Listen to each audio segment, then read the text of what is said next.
Berjalan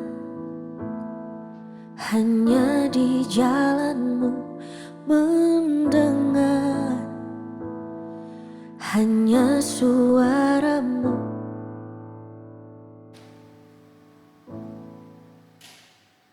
Selamat malam, jemaat Tuhan yang kekasih. Kembali kita ada dalam renungan malam kita.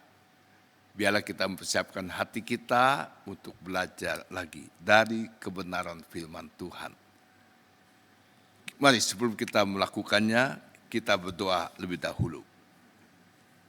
Bapa yang ada di dalam surga, kami sangat mensyukuri buat kesempatan yang indah kami di malam ini bisa bersama-sama ada dalam perenungan malam kami. Biarlah apa yang kami mau sampaikan, apa yang kami mau dengar, biarlah itu menjadi hal yang kami bisa belajar, ikuti. Karena kami tahu itulah kehendak-Mu bagi kami semua yang Kau panggil sesuai dengan rencana-Mu. Terpujilah nama-Mu Bapa, hikmati kami semua. Kami mau bersiap mendengar lagi firman-Mu di dalam nama Tuhan Yesus Kristus. Haleluya, amin.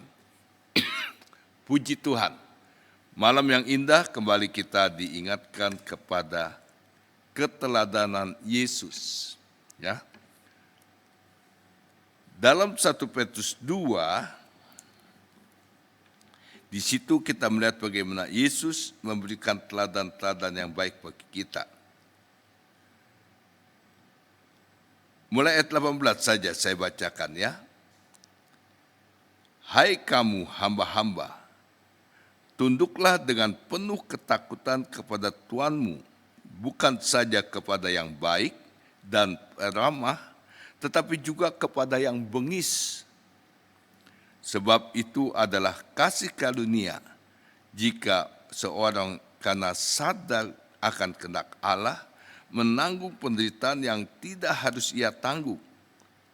Sebab dapatkah disebut pujian jika kamu menderita pukulan karena kamu berbuat jahat. Tetapi jika kamu berbuat baik dan karena itu kamu harus menderita, maka itu adalah kasih karunia kepada Allah. Ayat 21 yang menjadi perenungan kita. Sebab untuk itulah kamu dipanggil. Karena Kristus telah menderita untuk kamu dan telah meninggalkan teladan bagimu supaya kamu mengikuti jejaknya. Ia tidak berbuat dosa dan tipu tidak ada di dalam mulutnya. Ketika ia dicaci maki, ia tidak membalas dengan caci maki. Ketika ia menderita, ia tidak mengancam, tetapi ia menyerahkannya kepada Dia yang menghakimi dengan adil. Puji Tuhan. Sampai situ saja bacaan kita. Jadi kita lihat di sini Petrus menuliskan tentang keteladanan Yesus yang sudah memanggil kita, dan Petrus ingatkan Dia sebagai Allah memberikan teladan yang baik bagi kita. Kita tahu lewat suratan Filipi dituliskan dia tidak mempertahankan haknya. Karena itu kalau kita baca di sini dikatakan Kristus telah menderita untuk kamu dan telah meninggalkan teladan bagimu supaya kamu mengikuti jejaknya. Nah, jejak-jejaknya inilah yang harus kita ikuti sebagai anak-anaknya. Ya. Pertama kita harus perhatikan, untuk itulah kamu dipanggil. Haleluya. Jadi kita bersyukur, kita dipanggil untuk mengikuti jejaknya. Ini yang harus kita ingat. Ya. Kita dipanggil untuk mengikuti jejaknya. Apa artinya? Apa yang Yesus perbuat, itu yang menjadi teladan kita untuk kita lakukan.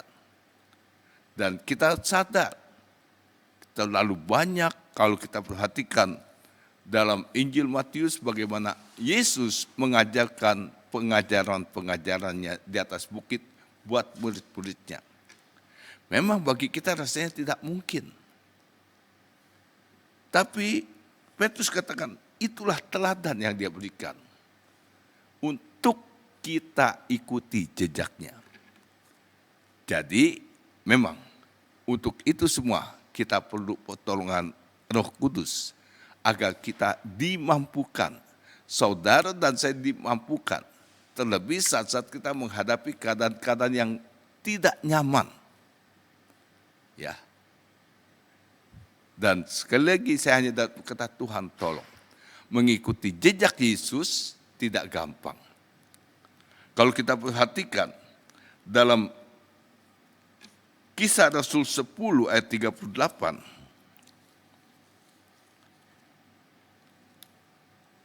di sini Lukas juga menuliskan Kisah Rasul 10 ayat 38,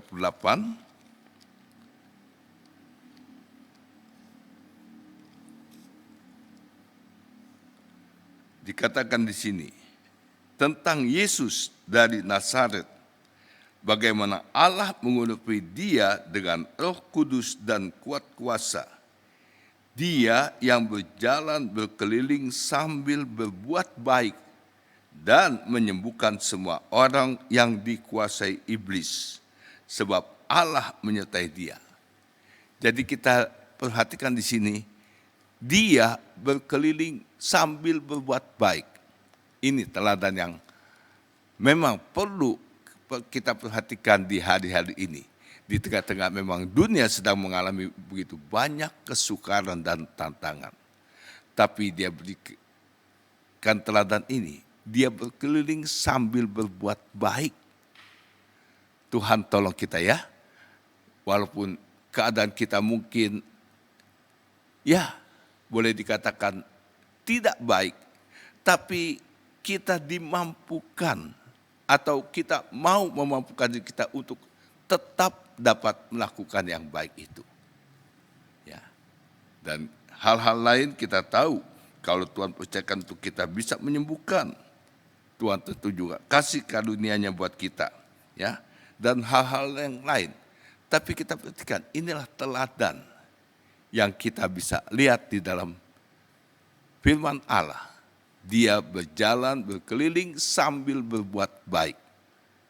Apakah ini sudah kita lakukan?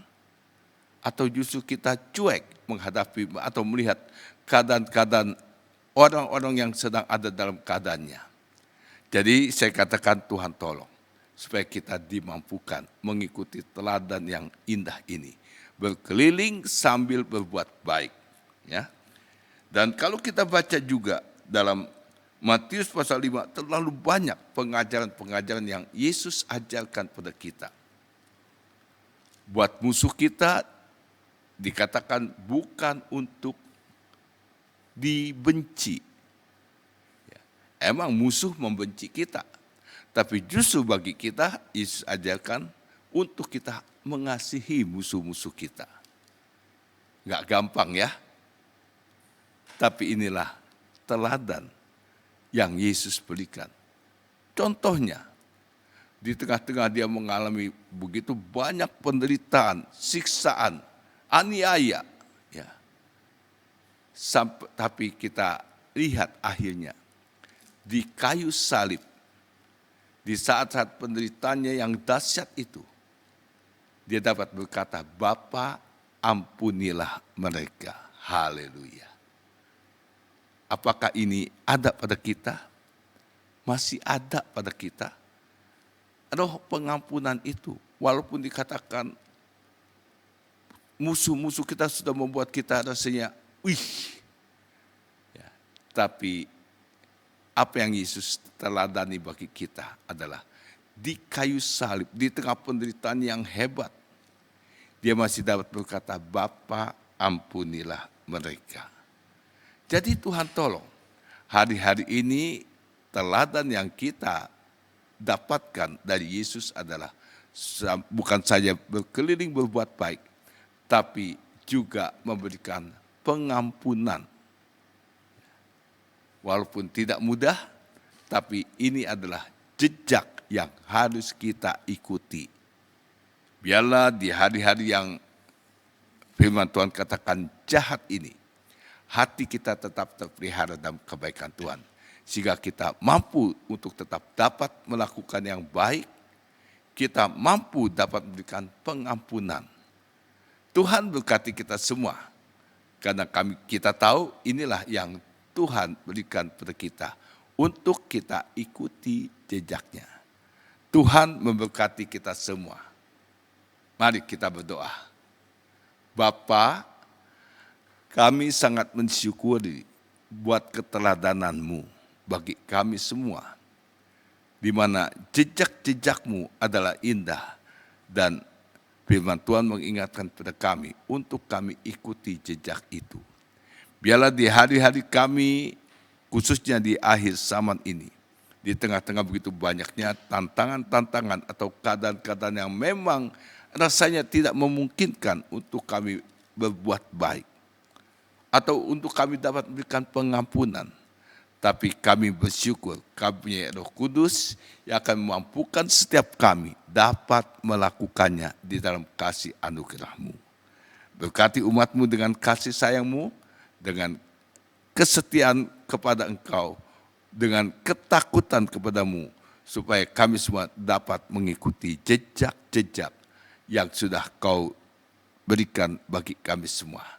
Terpujilah nama-Mu kekal selama-lamanya. Di dalam nama Tuhan Yesus Kristus, kami alaskan semua doa kami ini. Haleluya.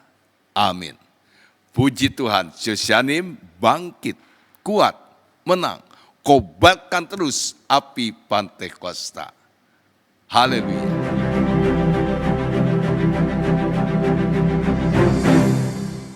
Gerejaku adalah rumahku.